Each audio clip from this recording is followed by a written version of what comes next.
139. Eu vou ler com os irmãos a partir do versículo 1.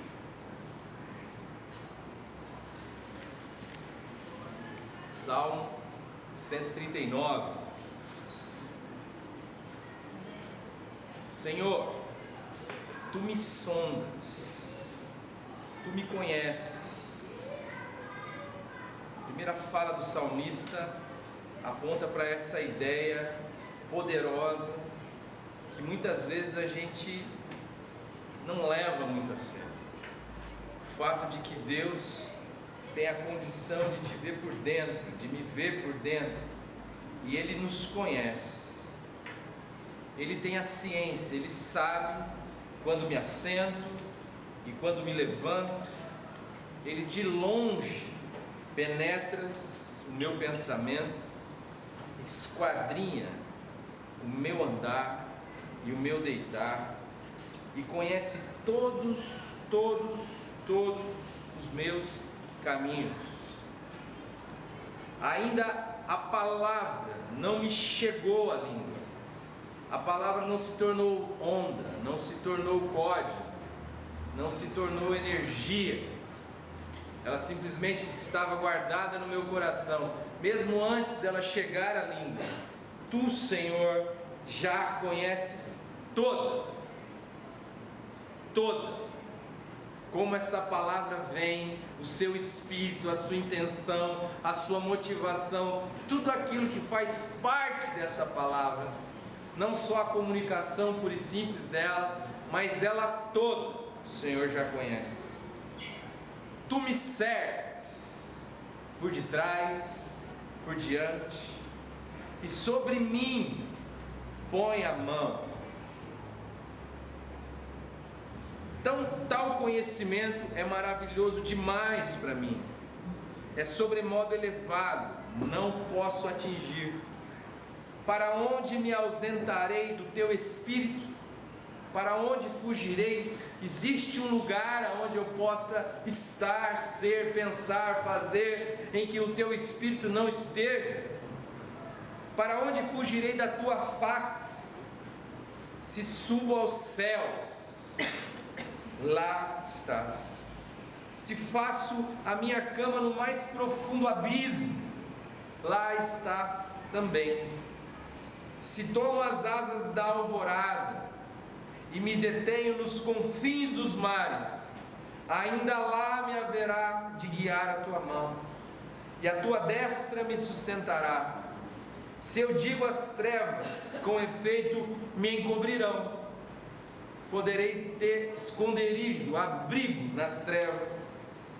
A luz ao redor de mim se fará noite, até as próprias trevas não terão ou não serão escuras. As trevas e a luz são para ti a mesma coisa. Pois tu formastes o meu interior, tu me teceste no seio da minha mãe. O Senhor estava ali me tecendo, me fazendo no íntimo da minha mãe. Graças te dou, visto que por modo assombrosamente maravilhoso o Senhor me formou. As tuas obras são admiráveis, e a minha alma sabe muito bem. Os meus ossos não te foram encobertos, quando no oculto fui formado e entretecido como nas profundezas da terra. Os teus olhos me viram, a substância ainda informe, e no teu livro foram escritos todos os meus dias, cada um deles escrito e determinado, quando nenhum deles ainda havia. Que precioso para mim, ó Deus, são os teus pensamentos, e como é grande a soma deles. Se os contasse, excedem os grãos de areia. Contaria, sem jamais chegar ao fim. Tomara, ó Deus, desse cabo do perverso. Apartai-vos, pois, de mim, homens de sangue.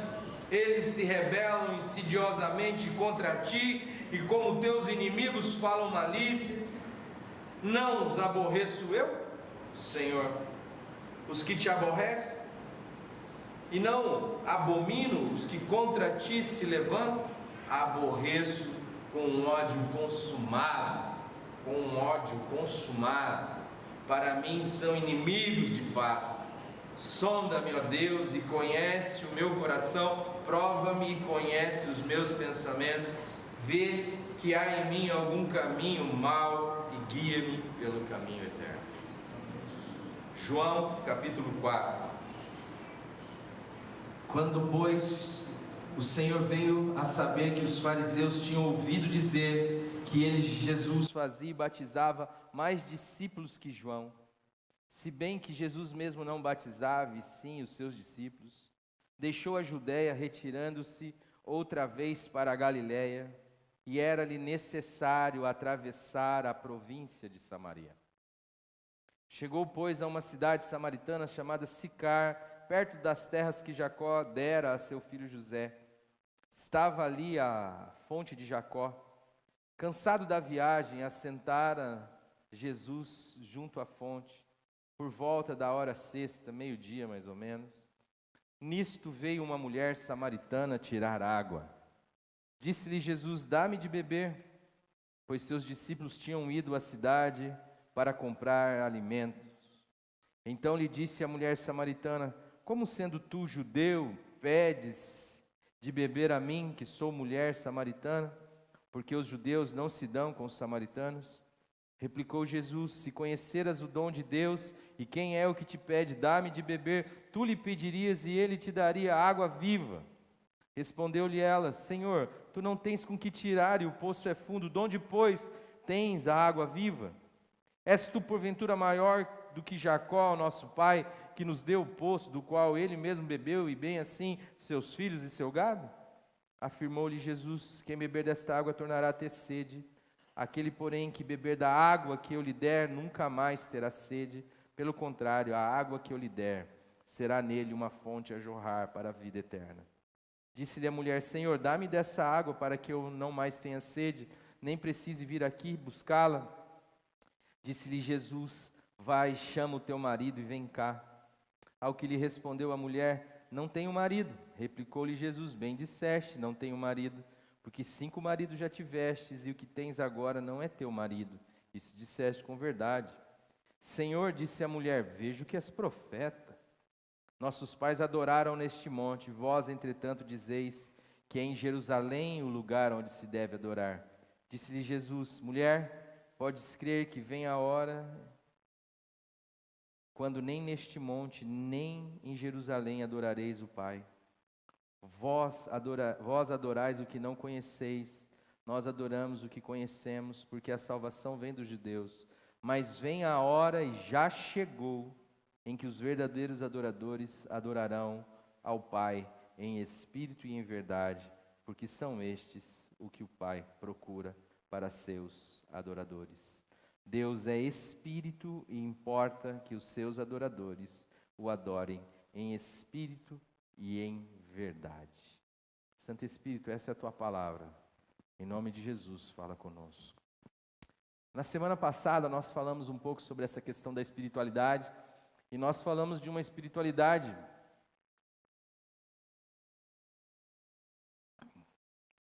que às vezes é só vivida nesse processo transcendente. Você só vive isso do ponto de vista vertical, não há horizontalidade na espiritualidade.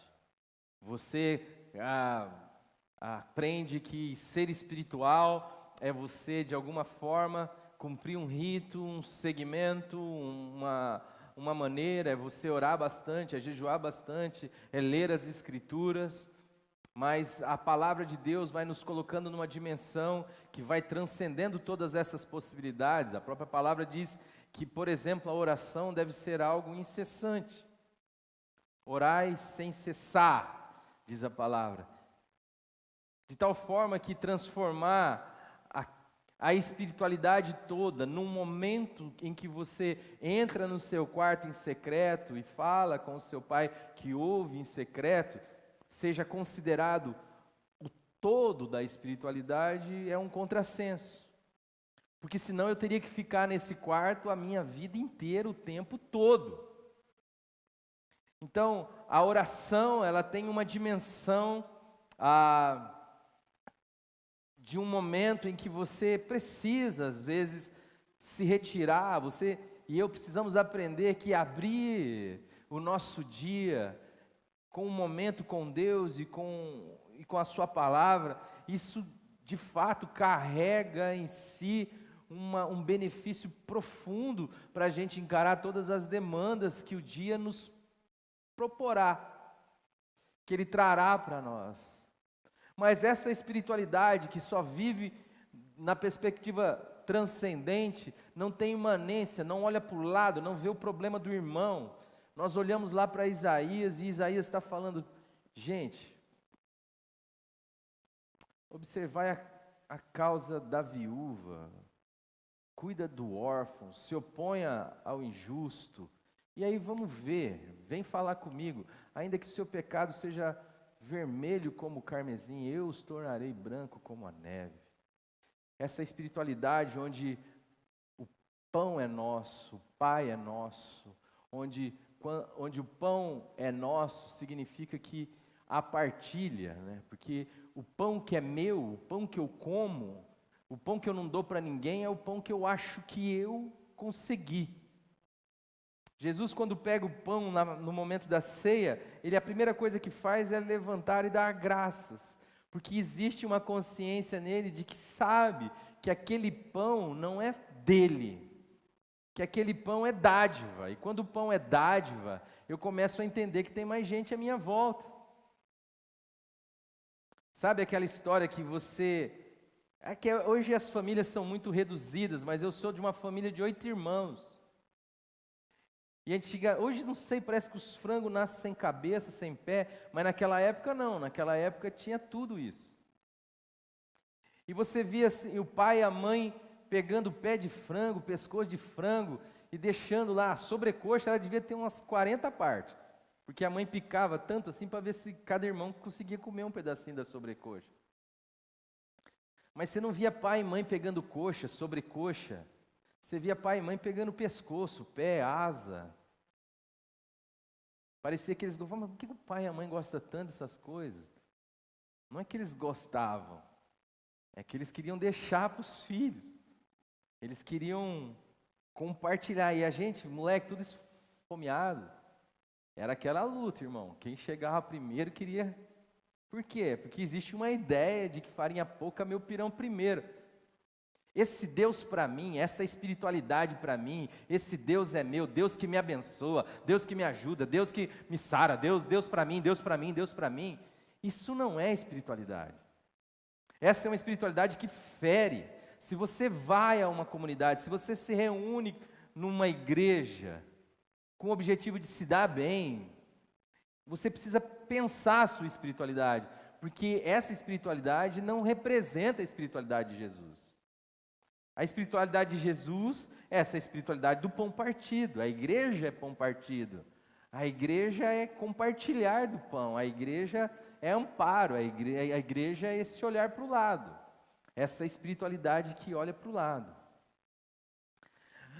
Mas uma das coisas que mais é desconsiderada, na minha opinião, do ponto de vista da espiritualidade, seja ela essa que contempla o meu dia, quer eu coma, quer eu beba, quer eu faça outra coisa qualquer, eu entender que existe nisso uma dimensão espiritual, é a falta de consciência que a gente tem de nós e do olhar de Deus para nós.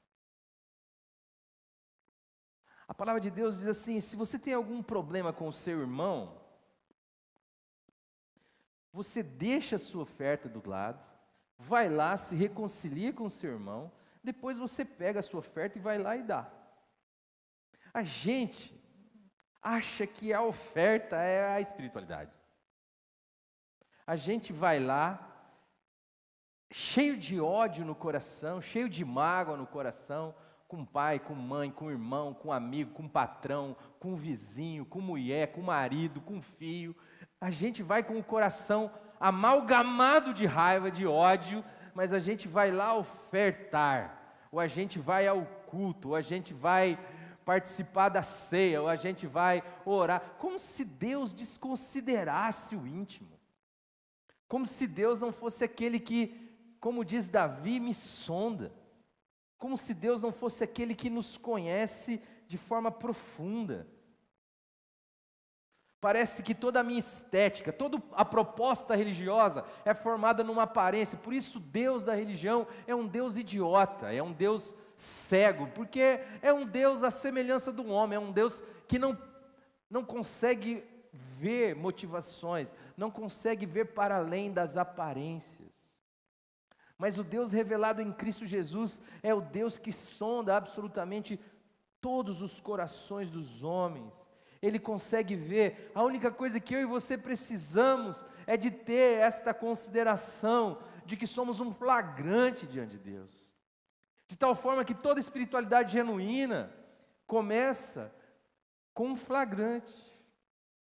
Se eu não me entender como um flagrante diante de Deus, eu vou começar a me suportar, a me apoiar nos ritos, na forma, na quantidade. Quem ora mais? Eu oro todo dia. O irmão ora 2 vezes por semana, então eu sou mais espiritual que o irmão.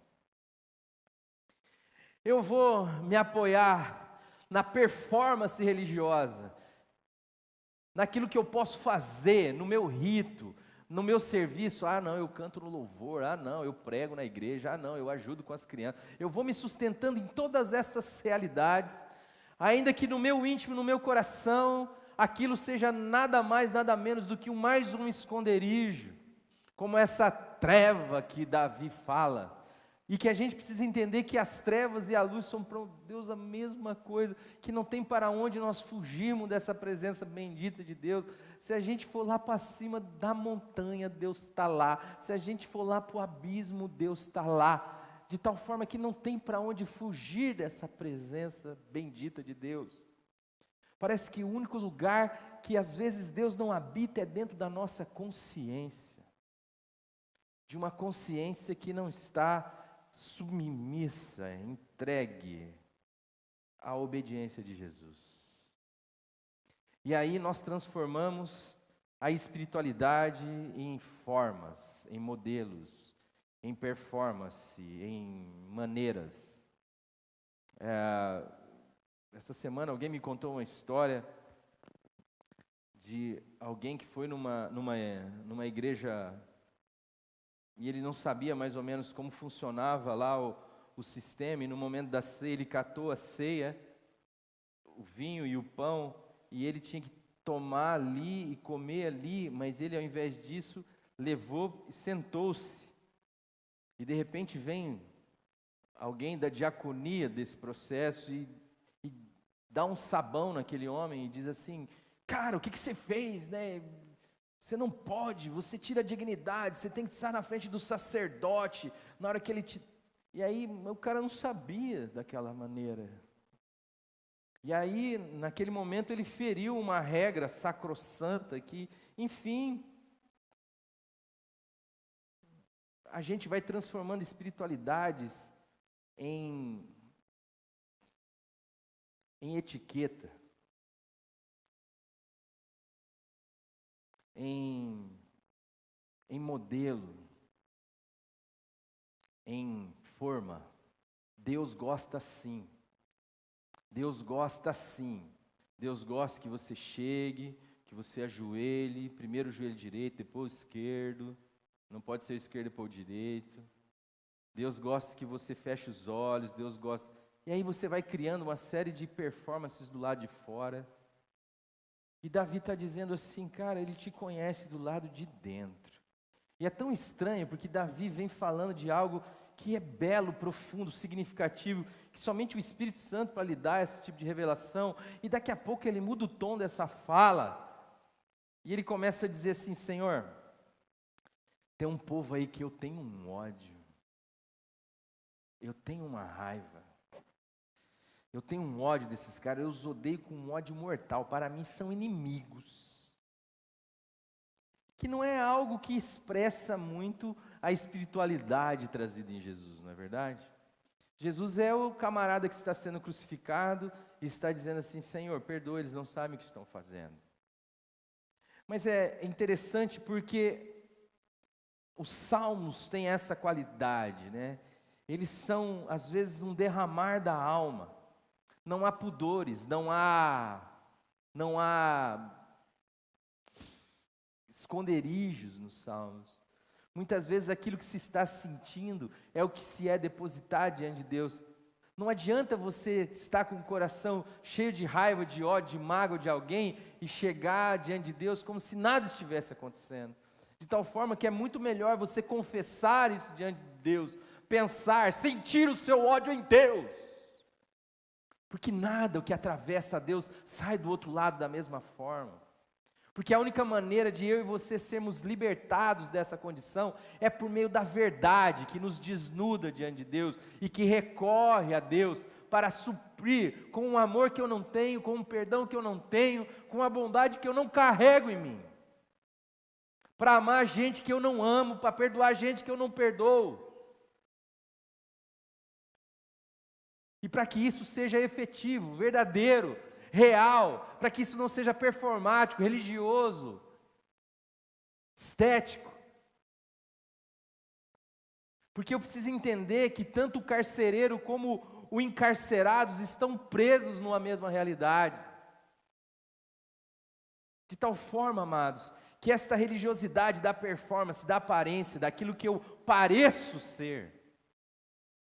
Eu lembro de uma vez, o irmão saindo do carro, e eu assim, recém-convertido, na porta da igreja, e vi o irmão chegando, graça e paz, graça e paz, e graça e paz.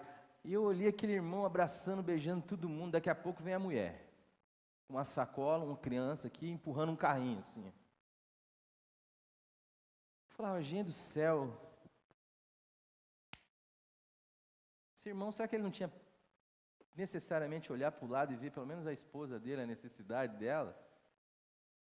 Não, mas o importante é a minha espiritualidade, o importante é o meu braço erguido, o importante é as minhas orações. Então, tudo isso desprovido de verdade, tudo isso desconectado da horizontalidade do outro, tem pouco significado para Deus, de tal forma que a minha espiritualidade pode ser desenvolvida a partir primeiro da verdade. Deus, tem misericórdia de mim que sou um pecador. Quando eu chego diante de Deus, expondo a minha condição, e mais, como Davi vai dizer, Senhor, deve ter algum troço aí que eu nem estou vendo. Esquadrinha aí. Sabe o que é esquadrinhar? É dividir em quadrinhos, assim, e aí você vai observando quadrinho por quadrinho, vê que há em mim algum caminho mau, e aí o Senhor guia-me pelo caminho que é seguro. Quando o Senhor dá aquela aprumada, aquela olhada no meu coração, o Senhor vai ver que deve ter algum troço aí que eu não estou enxergando, mas expurga-me, ó Senhor, dos pecados que me são ocultos, dos sentimentos que me aprisionam, daquilo que de alguma forma faz da minha vida mais apertada, das raivas, das mágoas, dos ódios, das mentiras em que eu tenho construído o meu mundo. Por favor, Senhor. E aí, se eu odeio, digo, Senhor, eu odeio. Me livra desse ódio. Porque o meu coração não foi feito para odiar. Eu fui feito para amar. A tua palavra diz que nós seríamos reconhecidos como teus discípulos o dia que a gente expressasse esse amor, se amasse um ao outro. Então o Salmo é este derramar, é este processo que vem e que vai nos levando a uma condição de estar diante de Deus como somos. Porque este é o tipo de espiritualidade que o filho e a filha de Deus é chamado, que a igreja é chamada a viver. Mas nós temos uma igreja para os bons, nós temos uma igreja para os melhores.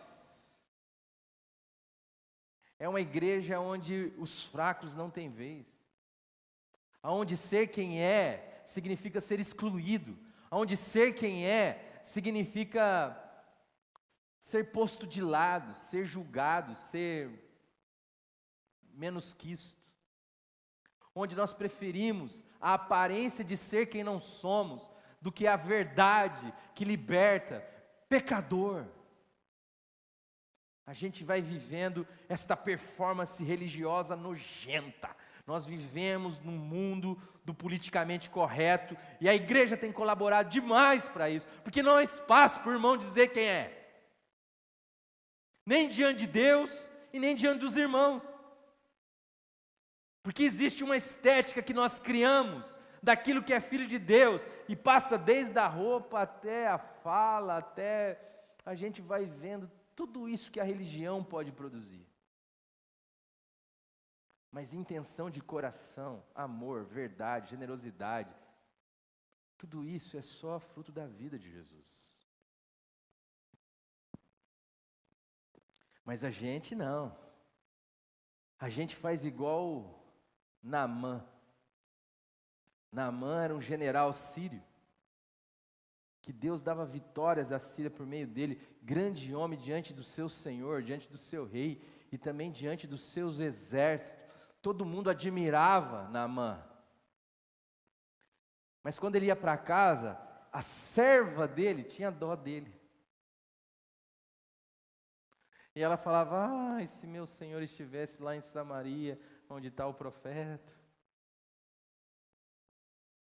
Por quê? Porque dentro da casa, o fedor da lepra aparecia. Não dava para esconder o tempo inteiro, todo o tempo, aquela lepra dele. Mas lá, montado no cavalão, com a espada, com o negócio todo, com unguento, cheirando bem, lá ele é o cara. Mas e lá, na casa? E lá, no ambiente familiar? Ele era alguém de quem a sua serva tinha pena. Lá fora ele era o cara que o seu exército admirava. Dentro da sua casa ele era alguém de quem a serva dele tinha pena. A gente vai vivendo das ataduras, dos ungüentos, das roupas, do cal do sepulcro. Do cal, que deixa o branquinho do lado de fora. Ainda que por dentro meu peito esteja carregado de mágoas, frustrações, morte. E aí nós vemos Jesus. Jesus que numa das suas caminhadas, ele está querendo ir para o norte.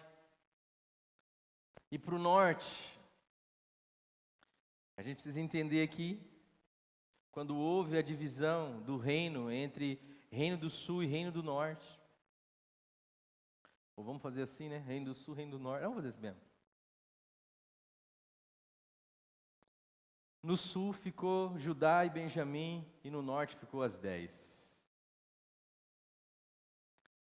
Esse processo, por causa de duas formas de trabalhar, de dois governos diferentes, um de Nabucodonosor, outro da Síria. Um foi lá, invadiu o reino do sul e levou a elite judaica para a Babilônia. O outro, quando invade o reino do norte, se miscua e se mistura naquele processo. Foi gerando um povo chamado samaritano, que nada mais é do que os descendentes das 10 tribos do norte, que foram se misturando com aquele povo que foi chegando ali. De tal forma que quando veio o momento da reconstrução, aquele grupo que estava lá na Babilônia chegou para reconstruir todo o processo. Os caras chegaram para querer ajudar e os caras falaram, não, vocês não são puros igual nós. Vocês estão fora. E ali cria-se uma mágoa, de tal forma que o reino do norte não queria que o pessoal do norte fosse adorar lá no templo do sul. E aí se cria um templo no Monte Gerizim, lá em Samaria. E aí começa a se rivalizar espiritualmente também. Você tem primeiro uma mágoa entre irmãos, uma desqualificação, onde uns se acham melhores do que os outros, e depois entra um processo teológico que está se instalando, onde um templo rivaliza com o outro.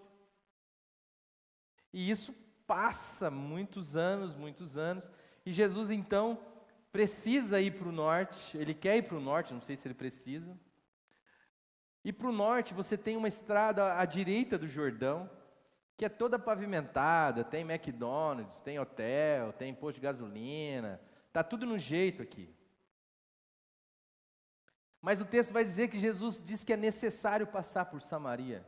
E essa necessidade não é uma necessidade do ponto de vista da falta de alternativa, melhor dizendo.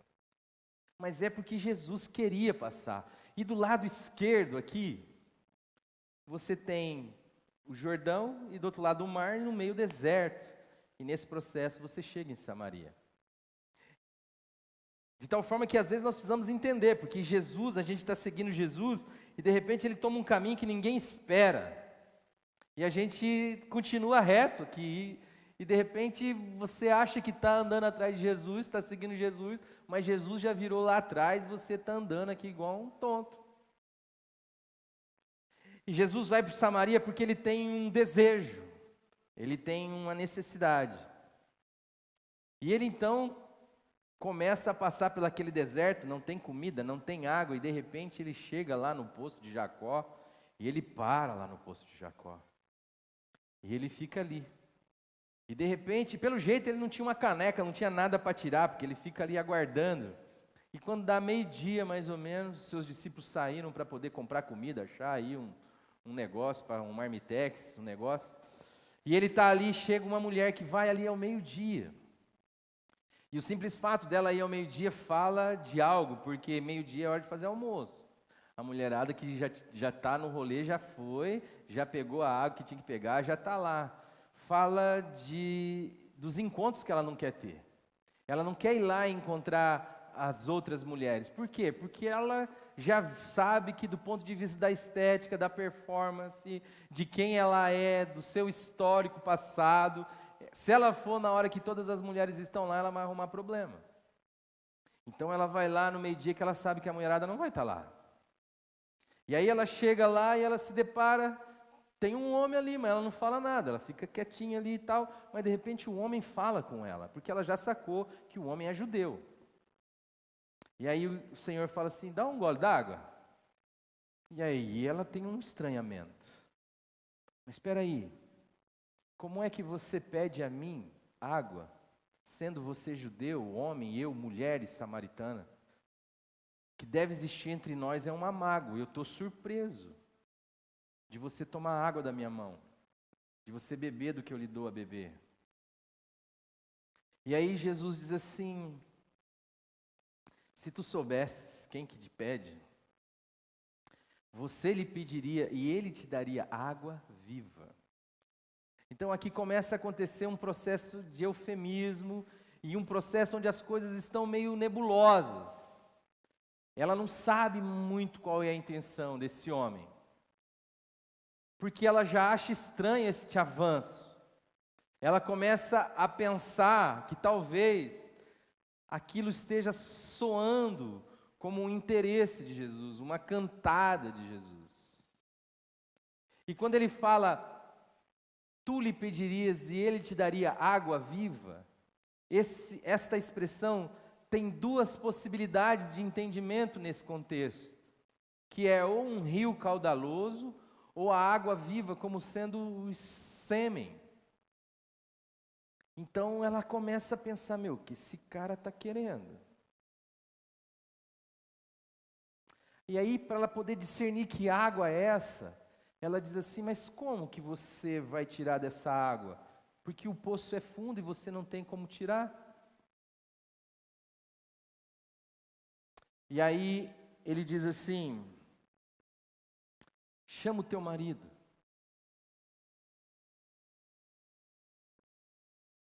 E ela pensa assim, cara, ele está querendo saber se eu sou comprometido ou não, esse cara quer alguma coisa comigo. E aí o que ela responde? Não tenho marido. Mas ela não tinha marido naquele momento, naquela ocasião? Tinha. Quando ela diz não tenho marido, ela está dando abertura. Ela está dizendo assim, não estou compromissada. E aí Jesus diz assim, bem disseste que não tem marido, porque já tiveste 5, e o que tu tens agora não é teu marido. Quando isso acontece, você pode ver que a conversa dela dá uma outra guinada. Ela já se busca na estrutura religiosa. Ela fala, vejo que és profeta. Às vezes, a gente acha que a única possibilidade de Deus se interessar pela gente é a ignorância de Deus a nosso respeito. Deus não sabe quem eu sou. Deus não me conhece. Se Deus me conhecesse, Ele não me gostaria desse jeito, Ele não me amaria dessa forma, Ele não me trataria com esse interesse, Ele não pararia para conversar comigo, Ele se daria aos ódios históricos, Ele se daria à tradição que nos separa. A razão pela qual Ele está aqui conversando comigo, ou deve ser o interesse, ou deve ser a ignorância, duas coisas que Deus não quer. Deus não está interessado no seu culto, na sua oração, na sua leitura bíblica. Ele já falou que Ele não pode ser servido por mãos humanas. Ele já disse que Ele não habita em templos feitos por mãos humanas. Ele já disse que nunca requereu isso de vós. Está lá em Isaías. Toda a relação que Deus quer comigo e com você é uma relação de amor. Por isso, nenhuma relação de amor se sustenta no interesse. Você não suporta que ninguém que você gostaria de amar viesse até você interessado em algo que você tem, algo que você pode, algo que você faz. Você gostaria que qualquer relação de amor, de sua para com alguém, de alguém para com você, fosse simplesmente você a razão desse encontro. Mas a gente faz do louvor, por exemplo, parece que Deus é alguém com uma baixa autoestima terrível. Que você precisa ficar dizendo para Ele que Ele é legal, que Ele é bonito, que Ele é poderoso, porque se você não falar, Ele vai ficar triste, deprimido. Como se o beneficiado desse processo fosse Ele, e não eu e você, porque nesse processo eu encontro identidade. Quando eu louvo a Deus, quando o meu coração agradece a Deus, isto faz sintonia com aquilo que é bem, real, verdadeiro, honesto, justo, de boa fama. De tal forma que eu me encontro em Deus, na relação com Deus. Para ela, a princípio, é o interesse. Ele, cara, está querendo coisa. É por isso que ele está rompendo com tudo, com a tradição, com a religião, porque judeu não se dá com o samaritano. Eu dei um feedbackzinho para vocês muito pequeno, do tamanho do ódio que isso representa e da quantidade de anos que isso tem.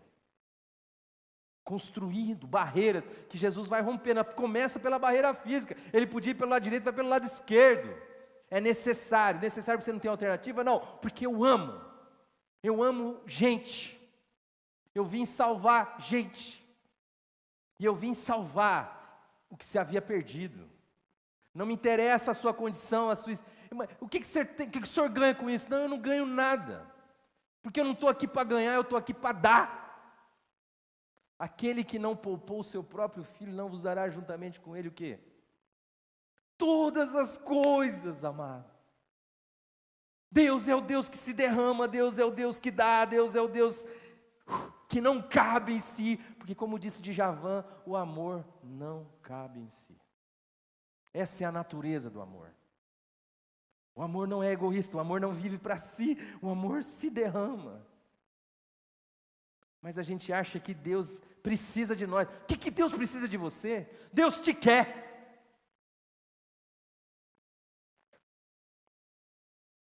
Ele só resolveu fazer as coisas a partir de nós para gerar relação. Deus evangelizaria o mundo em 5 minutos. Estou colocando muito. E aí, porque Ele resolveu incluir nós nesse processo, estamos aí até hoje e o mundo ainda não foi evangelizado todo. Por quê? Porque Ele precisa? Não, porque Ele te ama. Porque Ele quer você. Deus não precisa de nada seu. Estou servindo a Deus. Pelo amor de Deus, irmão. Ele diz assim: quem primeiro me serviu a mim para que eu possa restituí-lo? Não sou eu que dou a todos tudo? A vida, a respiração, a inteligência, a condição. O que você tem que não foi Deus que lhe deu? O que você tem que não é origem em Deus? Deus não precisa de mim, de você. E é isso que dá sentido ao que você faz para Deus. É porque Ele não precisa. E porque Ele não precisa, mas conta com você, Puxa vida, então é por isso que Ele quer eu. É por isso que é bacana estar aqui. É por isso que é legal se envolver, pregar. É por isso que é legal servir, tocar o irmão, meu vizinho, meu parente, abraçar. Porque Deus quer um braço. Qual o braço? O meu. Para quê? Para abraçar. Por quê? Para que eu ganhe ponto? Não. Porque eu já estou no céu. Porque o céu já veio em mim. Porque eu sou um com Deus. E aí nós caímos numa gangorra. A pessoa foi explorada a vida inteira explorada na sua ganância, porque tanto o que vende o bilhete premiado quanto o que compra é tudo farinha do mesmo saco. Tanto o cara que explora do púlpito dizendo assim, viu, se você não der o capeta vai tirar, se você der Deus vai te abençoar, como o cara que quer ir lá e dar para ser abençoado, é tudo farinha do mesmo saco. Aí o cara foi explorado a vida inteira desse jeito. Aí quando ele não é explorado, aí ele fala, não, então não vou dar nada. Por quê? Porque a gente vive nessa estrutura, nessa bipolaridade, não há síntese do evangelho no coração. É porque Deus não precisa que eu faça, é porque Deus não precisa que eu dou, é porque Deus... É isso que precisa entender, irmão. É porque eu não vou para o inferno mais, que eu ando na direção do céu. Dá para entender isso ou não? O céu e o inferno não é uma questão mais para você, irmão, se você está em Cristo Jesus. A palavra de Deus vai dizer que da mão dele ninguém arrebata. A questão para mim e para você é vida ou morte. A salvação é um impacto aqui na terra. Você não precisará de fé para viver a realidade plena do céu. Você vai precisar de fé para viver aqui no chão da história, na dureza, no dia a dia. Para ser um obstáculo à maldade, mesmo quando você a vê em você. É um contrassenso. É crer contra a esperança. É como Abraão olhar para si e ver o seu corpo decrépito e falar assim, mulher, chega aqui no escritório. Deus falou que você vai engravidar, nós precisamos namorar. Mas como? Se ela não dá a luz, você já não funciona, Abraão? Não sei, Deus vai dar um jeito. Como andar na direção do bem, se eu sei que em mim isto é na minha carne, não habita bem algum? Porque eu vivo pela fé, eu vivo aqui nessa realidade, a dureza dessa realidade, com a esperança da ressurreição. Isso é que é espiritualidade, irmãos. É andar não pelo que a gente vê em nós, mas pelo que Deus diz. A outra suspeita dessa mulher é, ele não sabe quem eu sou. E quando ele diz, cara, você é um flagrante para mim, você já teve 5 maridos, e o que você tem agora, você está no 6º, não é teu também. Aí ela fala, vixe, ou alguém contou a minha vida para ele, ou esse cara é profeta. Vejo que és profeta. Aí ela muda, não, porque vocês dizem que o lugar que se deve adorar é lá em Jerusalém, mas nós dizemos que é aqui no Monte Gerezim. Vira uma questão teológica, quem está certo, quem está errado. Ele fala, mulher, vem a hora em que os verdadeiros adoradores adorarão ao Senhor em espírito. Espiritualidade é profundidade e intimidade. É descanso. E ele diz assim, vem a hora e já chegou, que não é mais lá, nem acolá, mas é aqui dentro, é em espírito. E tem uma outra característica, qual que é? Verdade.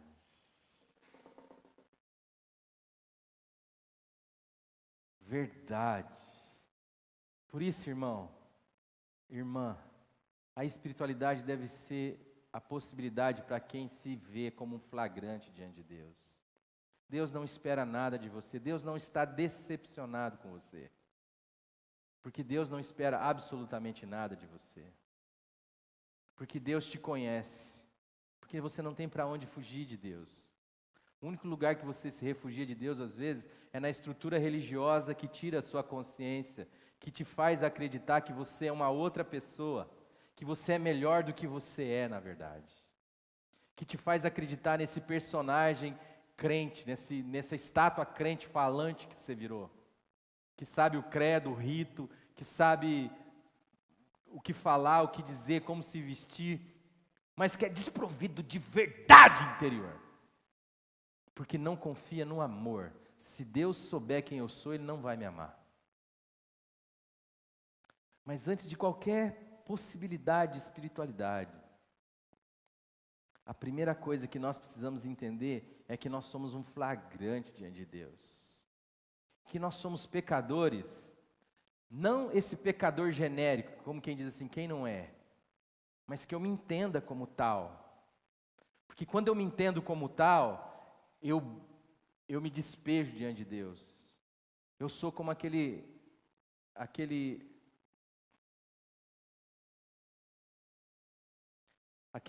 cobrador de impostos que diz assim, Deus, tem misericórdia de mim, porque eu sou pecador.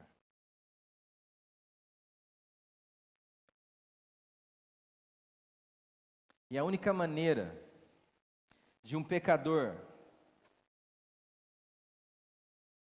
não viver a sua vida no pecado é quando ele corre para a luz. É por isso que João 3 vai dizer que todo aquele que pratica o mal aborrece a luz e não vem para a luz, a fim de que suas obras não sejam arguidas, questionadas. Mas todo aquele que pratica o bem, não, todo aquele que pratica, fala alto, a verdade. Este vem para a luz, porque suas obras são feitas em Deus. Então, quando eu odeio, eu digo, Senhor, eu odeio, mas eu sei que o meu coração não foi feito para isso. Quando eu não perdoo, eu digo, Senhor, eu não perdoo fulano, mas tem misericórdia de mim, Senhor. Porque com o teu perdão eu quero perdoar, porque a tua palavra diz que quem provou perdão, perdoa. Que é para o Senhor perdoar os meus pecados, assim como eu perdoo quem me tem ofendido. E eu preciso do teu milagre, eu preciso da tua provisão. Mas ninguém vai tocar nessa dimensão espiritual se não for pelo caminho da verdade. Quem é o caminho da verdade? É o caminho. E aí vai experimentar o quê? Vida. Eu sou o caminho, a verdade e a vida, Jesus. Se você não chegar, irmão, é igual Adão. É uma pergunta que eu acho assim engraçada. Deus, ele tem bom humor, que às vezes a gente não pega. Adão pecou, ele mete uma tanga e esconde atrás da árvore de Deus. E Deus, onde é que você está, Adão? Você acha que Deus não sabe? O meu gato, às vezes, ele tem umas cortinas em casa que rela no chão assim, ele esconde a cabeça, fica o corpo e o rabo para fora assim, ó, e ele acha que está escondido. Às vezes a gente vai para Deus e Deus fica olhando, cara, na hora que Ele der a volta e vir pelo caminho da verdade, a provisão da vida vai ser dada a Ele. Porque a verdade vai libertá-lo. Você não está aqui pela performance, você não está aqui porque eu estou enganado a seu respeito. Eu sei quem você é. O problema, amado, é que eu te amo. Eu te amo tanto, tanto, tanto, tanto, tanto, que não dá nem para explicar como a gente cantou. E eu te amo tanto, tanto, tanto, tanto, tanto, que a única maneira de você tocar nisso é perceber o meu filho entregue na cruz do Calvário. Porque Deus amou o mundo de tal maneira que deu o seu Filho unigênito para que todo aquele que nele crê não pereça, mas tenha vida eterna. Nós não estamos aqui para brincar de evangelho, irmão. Nós não estamos aqui para banalizar o evangelho. Nós não estamos aqui para dizer que Deus ama você, que você é lindo. Não estamos nada disso, ou para falar que você é um pecador miserável, que você tem que, por causa da culpa do seu pecado, agora ter que fazer o que eu te mando. Não! Você está liberto.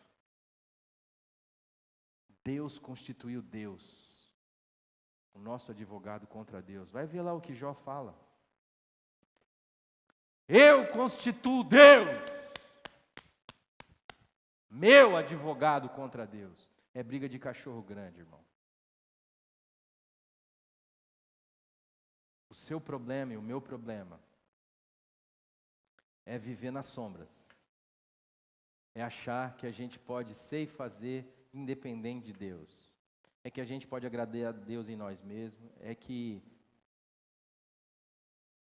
generosidade sem amor não é generosidade. É que leitura bíblica sem amor não é leitura bíblica. É que meu filho chega perto do fogão, eu falo, sai de perto do fogão. O que eu tenho a ver com o fogão? Se eu queimar o meu filho, vai queimar o que em mim? Então, quando eu falo para ele sair de perto do fogão, eu estou cuidando do fogão? De mim? Não, eu estou cuidando dele. Por quê? Porque eu amo.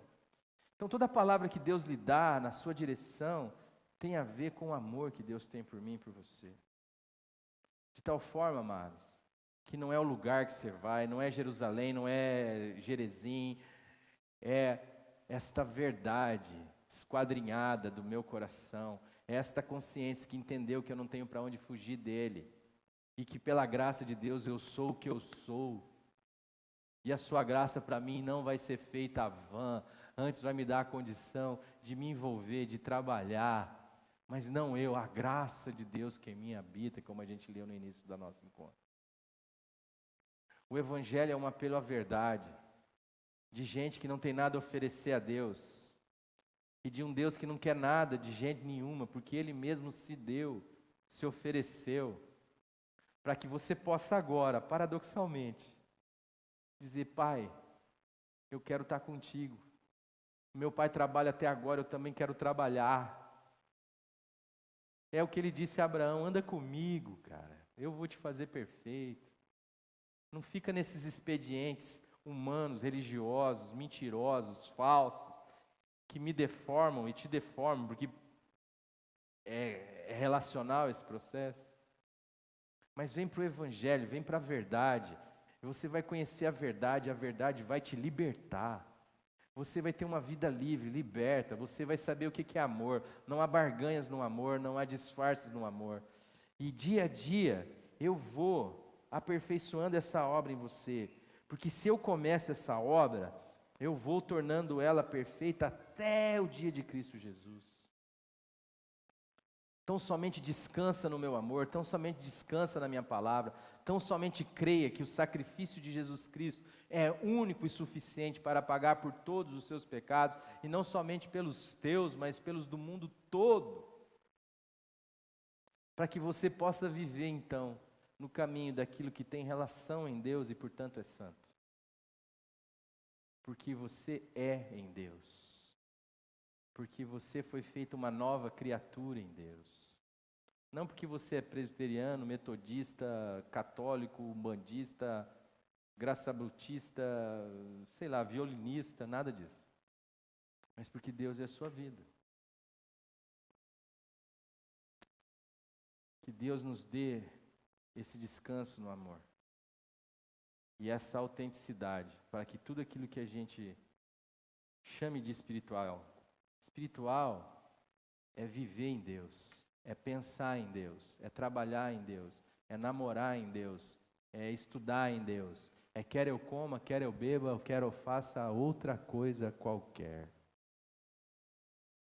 É existir em Deus.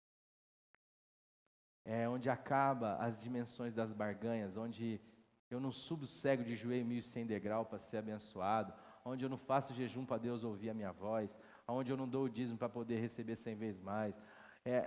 Esse lugar é onde a verdade, a liberdade de ser quem se é em Deus e de viver pela graça de Deus, o sobrenatural de uma vida que agora ama, porque recebeu um coração novo, que perdoa, porque recebeu a vida de Cristo, e que vive na verdade, porque sabe que o perfeito amor lança fora todo medo.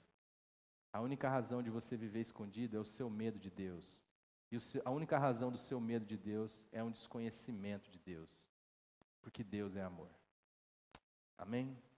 Pai querido, em nome do Senhor Jesus, nós te damos graça por esse tempo e pedimos, Senhor, que o Senhor nos dê a condição de se entender em Ti, de chamar de espiritualidade aquilo que acaba com as fronteiras, com as geografias, aquilo que faz diferença entre a luz apagada e a luz acesa.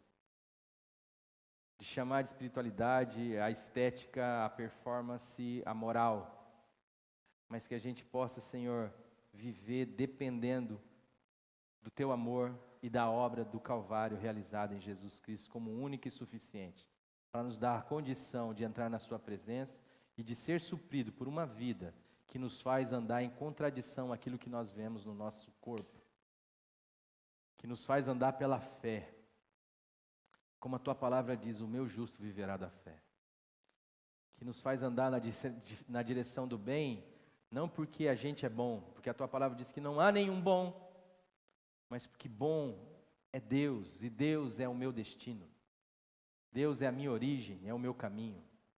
Por isso tudo que faz relação com a bondade genuína tem razão de ser em Deus, de andar na direção da verdade, não porque eu vou para o céu, ou se não dizer vou para o inferno, ou se dizer fico de boa, ou se não dizer sou castigado, mas porque verdade é o que o Senhor é, e o Senhor é a nossa identidade, de andar em direção ao perdão, porque quem sou eu, Senhor, para não perdoar, se o meu Pai perdoou?